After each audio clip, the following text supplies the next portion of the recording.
More than a dozen horses surrendered to the Deschutes County Sheriff's Office received some important attention today. The 15 animals living at the department's rescue ranch had their teeth and hooves checked. The horses were surrendered earlier this year. Many of them were in very poor condition, but now they're all expected to survive.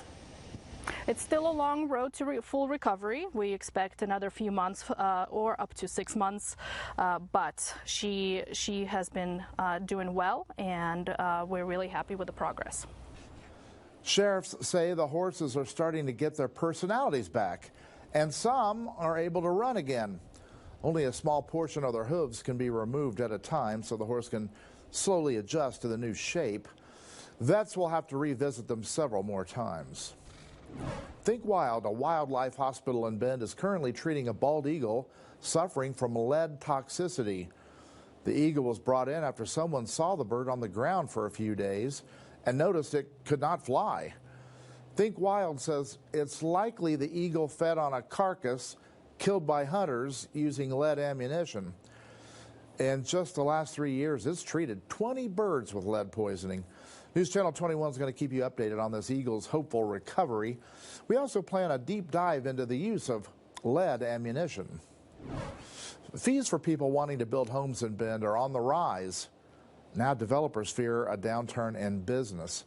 Matthew Draxton looks at the reasons behind the increase. System development charges are one-time fees developers must pay.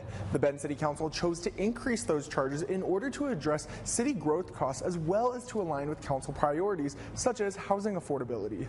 Improvements to the community are needed.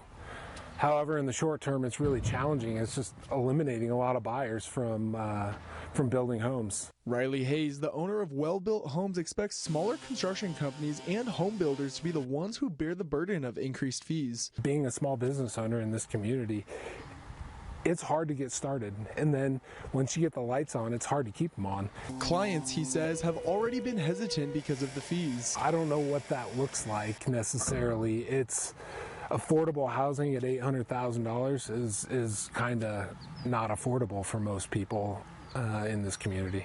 For residential construction, the fees would be calculated based on home size. Those with smaller homes would have lower rates, while those with larger homes would have much higher rates. Before, we had one rate for any size house, whether it was 1,000 square feet or 4,000 square feet, so we're able to tier that through several different tiers. Russell Grayson, Chief Operations Officer with the city, says the fees offset the lack of federal and state money coming in to address infrastructure needs. This is one of the critical funding tools that the city has. We're trying to bring in several $100 million worth of revenue to build significant infrastructure in the city. SDC charges currently sit at a fixed rate of just over $21,000 for all homes regardless of size. With the changes now approved, SDC charges will be just about $16,000 for homes between 600 and 1,200 square feet.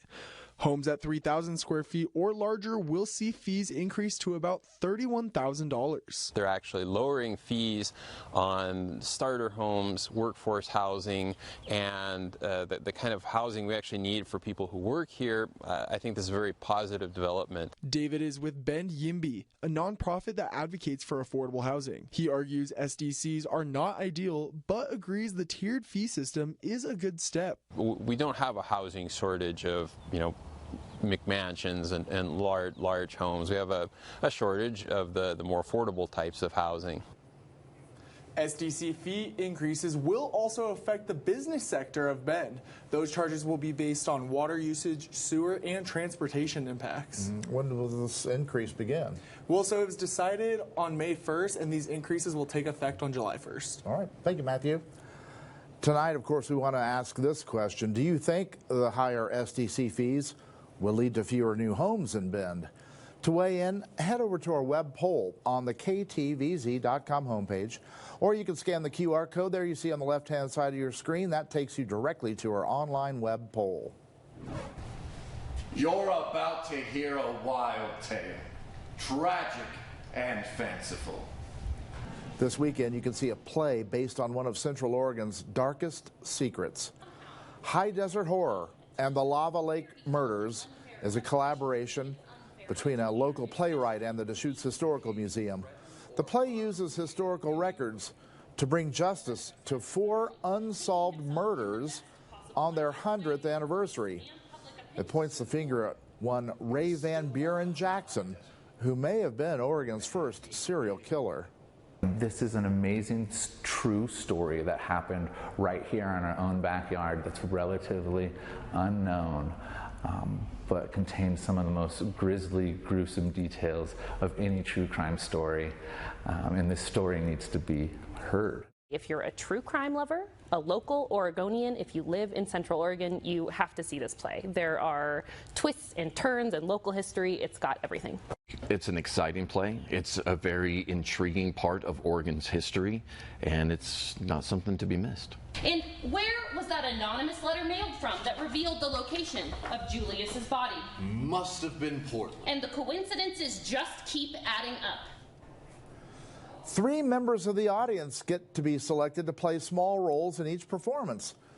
The play starts Friday and runs through Sunday at Open Event Studio in Bend. Tickets range from $20 to $30.